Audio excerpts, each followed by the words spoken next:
Panibagong panalo na naman para sa Los Angeles Lakers. 5 sunod na panalo at ngayon ay nasa 7-2 record na sila. Isang laro na lang ang pagitan mula sa 8-1 Oklahoma City Thunder sa Western Conference.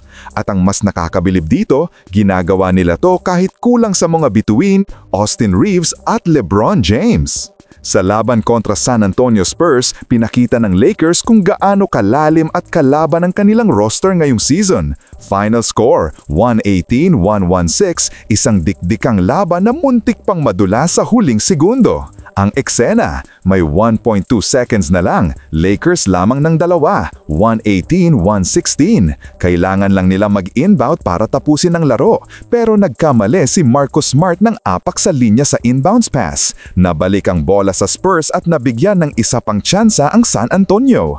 Buti na lang, hindi na nila na-convert at tuluyang nasilyuhan ng Lakers ang kanilang ika-5 sunod na panalo. Ang malaking kwento dito, ang depensa ng Lakers kay Victor Wembanyama. Si Wemby, na inaasahang magiging malaking problema sa ilalim, ay pinigilan ng Los Angeles sa 5 of 14 shooting lamang. Nagtapos na may 19 points, 8 rebounds, 3 assists, 1 block at 5 turnovers. Foul trouble din ang naging issue niya, lalo na noong tinawagan siya ng ika-6 na personal foul matapos masagasaan si Rui Hachimura na nakatayo ngang sa kanyang pwesto. Tinawag ito ng referee bilang offensive foul. Nag-challenge pa ang Spurs pero tumagal sa call ng officials. Dahil doon, tuluyang nawala si Wemby sa laro at nagkaroon ng momentum swing pabor sa Lakers.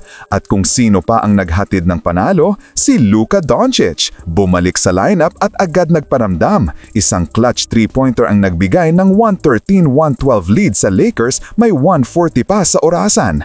Kahit galing sa injury, kontrolado pa rin niya ang tempo at pinakita kung bakit siya ang bagong muka ng franchise. Habang si Rui Hachimura at DeAndre Ayton ay nagtrabaho sa paint para kontrahin ang haba ng Spurs.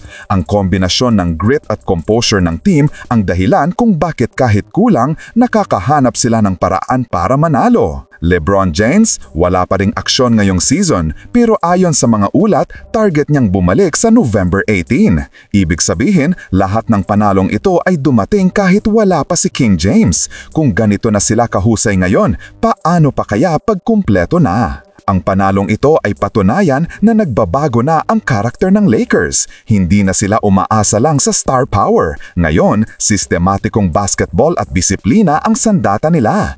Credit kay Coach JJ Redick. Mas balancing rotation, mas matatag na depensa at mas kontrolado ang ball movement. Pinapatunayan din ni Luka Doncic na kaya niyang maging leader kahit kulang sa arma sa paligid. Habang papalapit ang pagbabalik ni LeBron, unti-unting nagkakaroon ng identity ang team, isang contender na kayang manalo sa anumang sitwasyon. I-comment ninyo na lang po sa ibaba ang inyong opinyon at huwag kalimutang mag-subscribe sa aking channel. Maraming salamat po!